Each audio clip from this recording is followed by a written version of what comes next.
to I'm not sure how you would encourage it. Do you have anything or not? Encouraging students to do it is a tough point. It's also why I'm lucky I'm not an ETA. But it is extremely valuable to constantly consider what you're doing, why you're doing it, whom you're doing it for, and I think this is something that needs to be impressed on, not just Thai students, but I think students and typically younger people in general quite a bit. Though I'm not sure if we really have the answers on the best ways to do that just yet, except for weekly writing exercises typically work very well for that. I see we have a lot of questions though, so. Yeah, we've got lots of questions.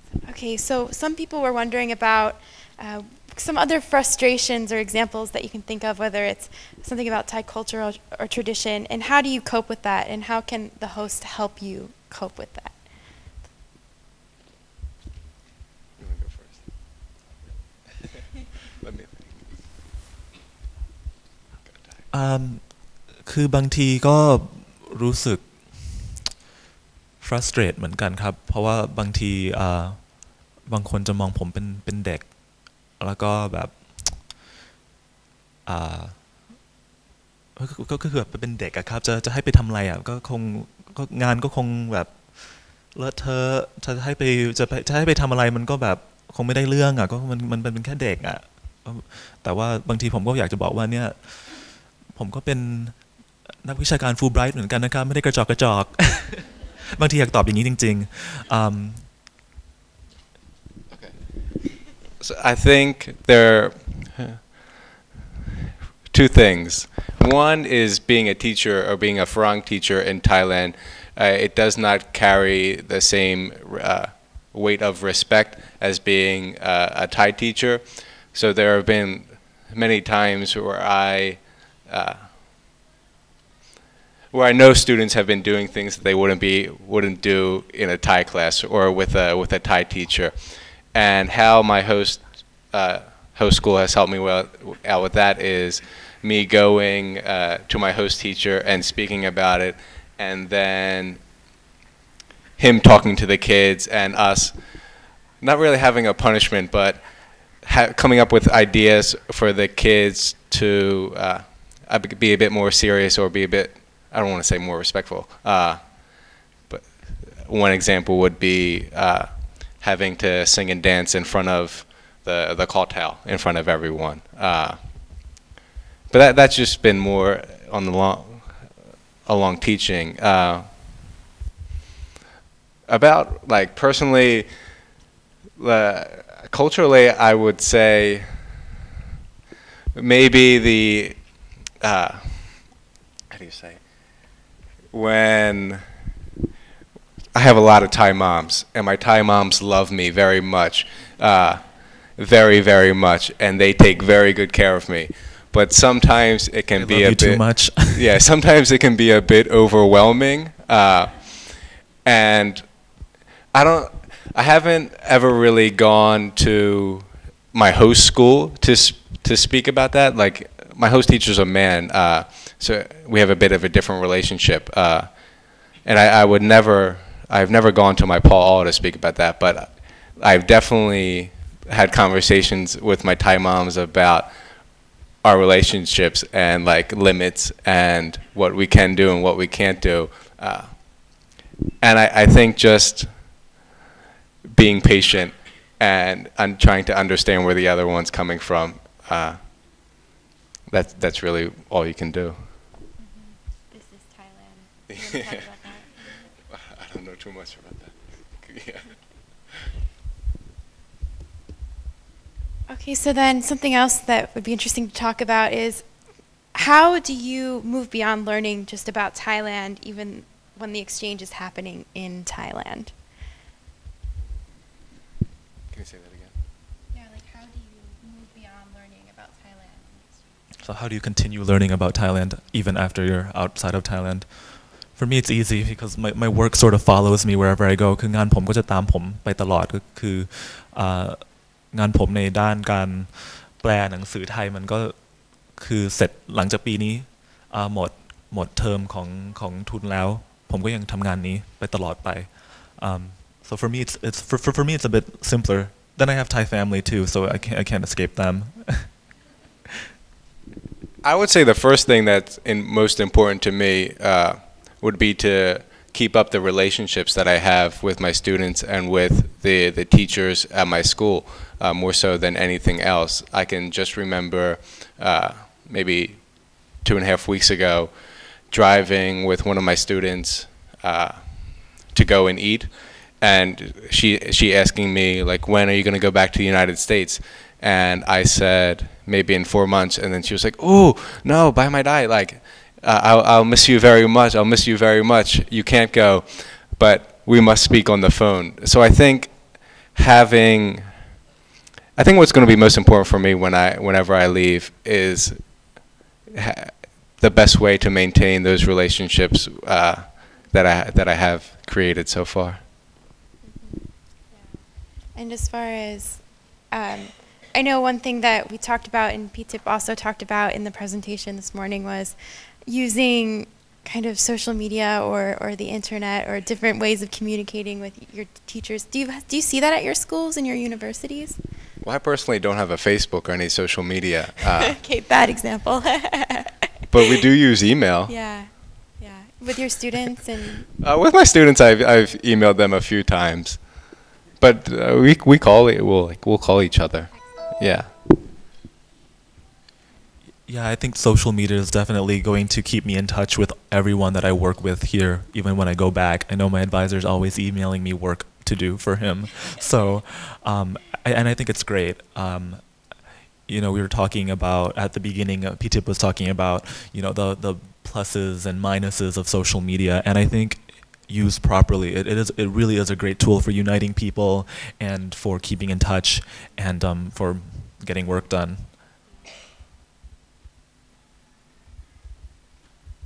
Okay. And so then we have another question about this past year and how do you see this past year helping you with opportunities in the future for yourself or for your school, for your communities? That's kind of obvious for you, Ty. Fulbright has been an amazing networking opportunity. The Fulbright name, especially as it becomes more competitive each year, really opens doors, and it really it has allowed me to do so many things I never thought I would be doing. So since I've been here, I have I've translated work for the Mahalai Natasin. I have hosted events for กระทรวงวัฒนธรรมงานวัดโพงานสยามพารากอนคือมันเป็นงานที่ถ้าหากผมไม่ได้มีชื่อ Fulbright ติดตัวด้วยก็คงไม่ได้มีวุฒิก็เหมือนอย่างที่ผมว่าคนก็คงมองผมว่าก็เป็นแค่เด็กเดี๋ยวเราหาคนที่มีฐานะมากกว่านี้มาทำแต่ว่าชื่อ Fulbright เป็นอะไรที่แบบมันเหมือนแบบอะไรที่รับรองว่าเราได้ผ่านการคัดเลือกมาแล้วคัดสรร and I think it really opens doors. Just to begin with, having the opportunity to come to Thailand has been absolutely wonderful, and I am so grateful for that, to be able to have the chance to meet my students and get to know my Thai moms and the teachers at my school. That has been absolutely wonderful, and I think that I would put that above anything else. The people I've gotten to know. In terms of the future, the Fulbright name definitely carries some weight, and I think most international exchange programs do or will, because international exchange it's such a great opportunity, and it really will open doors for many people having that experience of going abroad and learning a different culture and a different language, and getting to know these people as well.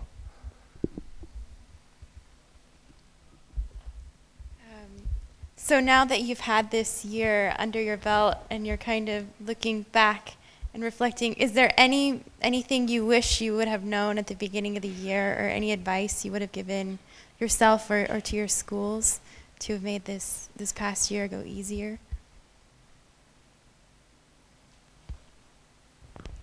You see, it needs a lot of reflection, right? I just intervene here a little bit because I think I see a hand wanting to ask question. But when you, okay, over there. Okay, let him ask the question first, and then I have one question as well.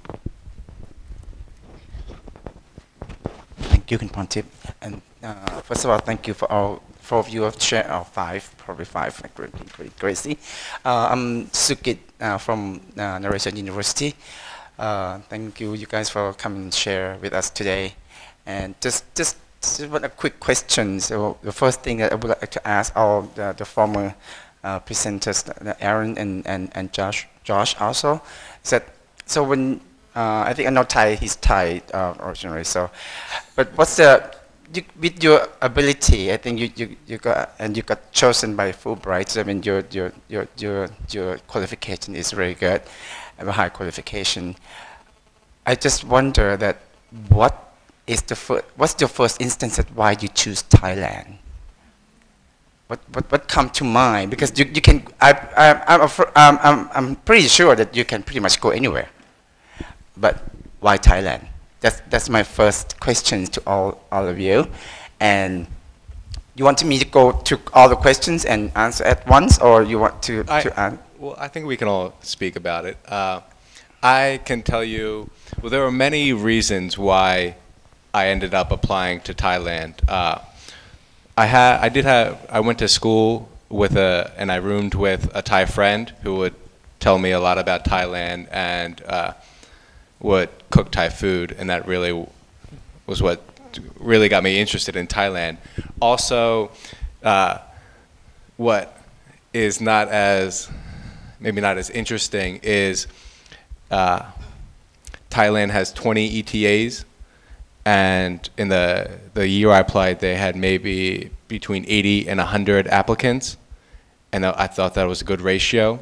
It was also for 1 year, and many of the other ETA programs throughout the world are less than a year, and I wanted to be for 1 year at least. And Thailand, it was teaching in middle or high school, and many other Fulbright ETAs are in universities, and I did not want to be in a university. And I do remember the Thai application says, must be willing and able to live in challenging situations. And that's pretty much the reason, or one of the stronger reasons why I applied, to challenge myself. Thank you. I think I have a similar rationale. I also wanted to challenge myself. The first time I came to Thailand 10 years ago, it was a study abroad program from my university, and they had programs all over the world, like 50, 60 different programs. But I wanted to go somewhere that I knew nothing about, where I couldn't speak the language, where I'd never been to before, that like scared me, basically. And I'll never forget the first day when I arrived and looking at all the Thai language, and I was like, oh my God, what am I doing? But I wanted that challenge. And actually, similarly, coming back again now, I wanted the challenge of working inside a government, doing something so kind of strange and unusual and such a rare opportunity. And similarly, I was actually quite scared for this challenge as well. The first day I had to go to the ministry by myself, I was very scared. I didn't know who I was going to talk to. I didn't know if they were going to like me. But of course, it's all worked out. But I think the challenge is really the biggest thing for me. Thank you. Aaron, do you have anything to add on? Why Thailand? Sort of, I think really Thailand chose me. This was nothing sort of planned out. You know, my experience initially was I learned about Cambodia and Cambodian language, and I said, well, why not learn Thai as well? And so I challenged myself to learn Thai, and that sort of grew and evolved and evolved. And you know, I came here 3 years ago, sort of the same situation as Josh. I did a study abroad at Thammasat, and I liked Thailand. I enjoyed the food, and you know, I just I focused my research on Thailand. So, just thank you. Thank you very much for your answer, because I think it's very important for us to hear that. I think that's what the difference between the Americans and the Thai students, because you challenge yourself, but most Thai students as the ETA, you probably know that most Thai students afraid of new things. So that's I think the take-home message for all of us that we have to teach our kids in Thailand to accept the challenge and to challenge themselves when new situation comes up. That kind of thing. Thank you for your answer. My next question, my second question is about in your power or in the power that you have right now, that you've gone through the exchange program. I know that, I mean, I lived in the States for about 20 years. I kind of know that that American kids not really learn the foreign international. You know, some of them don't even get out of state, their own states, like Oklahoma, or nothing against Oklahoma, but it's. I mean, how in your power, how do you gonna advertise or spread out the words about this program, about Thailand? I mean, I'm just wonder. I mean, do you have anything in mind that you could be our ambassador to you know, as a Thailand ambassador, to spread out about how Thailand, how Thai people, how wonderful we are, how you know, how great experience you have, that kind of thing. So that's my second question. For me, it has been trying to share, whether it be pictures or stories, with my friends and family. And before I came, I would never have thought my mother would have ever come here. She is like you said, she has really never left the state. But the state's Pennsylvania. It's a bit better than Oklahoma. But she did come, and she absolutely loved it here. It was a bit hot. She came in April, and the food was spicy. But she absolutely loved it, and she wants to come back. And she always asks about the teachers at my school, because she met some really great people. So for me, it's just been advertising Thailand. Can I just had a similar response, but maybe tying in the social media, like, has come up this morning. I sometimes actually feel like maybe my friends on Facebook get sick of hearing about Thailand, because like everything I post is Thai related. I'm that strange like Thailand guy, but I feel like I'm almost like advertising the country in the U.S. in a strange way. I also think that a lot of us are still in close contact with our own universities and colleges that we graduated from undergraduate from. So I know people have gone back to their universities and colleges to talk about Thailand, to talk about the exchange program, and so we really like to share those experiences with our own schools at home too. Thank you. And my last questions, I think this is addressed to the ETA program.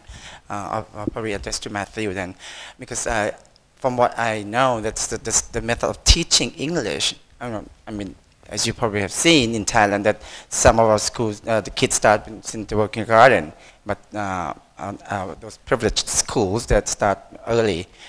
But yet, when you come to the university, most of them still don't speak English. And the method of teaching, from what we learn, because our university send out students to ASEAN countries and to learn English. And we had learned that, for example, Malaysia, which took after the UK system, that the method of English teaching are very, very different from what they learn at the university or what they had experienced from their childhood. So, under the method of teaching that you use, does it change or help in any way in the method of teaching of English for the entire school that you were with? That's my question. Thank you very much. At least for my host teacher, I think, I don't know how he taught before I came, but I think since I have been there, he's incorporated more games, or not more games, but more songs, because I like to sing songs, and I think that's very important when you're trying to learn a language. Is singing is a good way to remember. I was thinking that you might try to sing Thai songs or teach them English songs. You know that song? That's my favorite song. But I think for a lot of Thai schools, the first thing is when you teach English to teach it in English and not teach in Thai.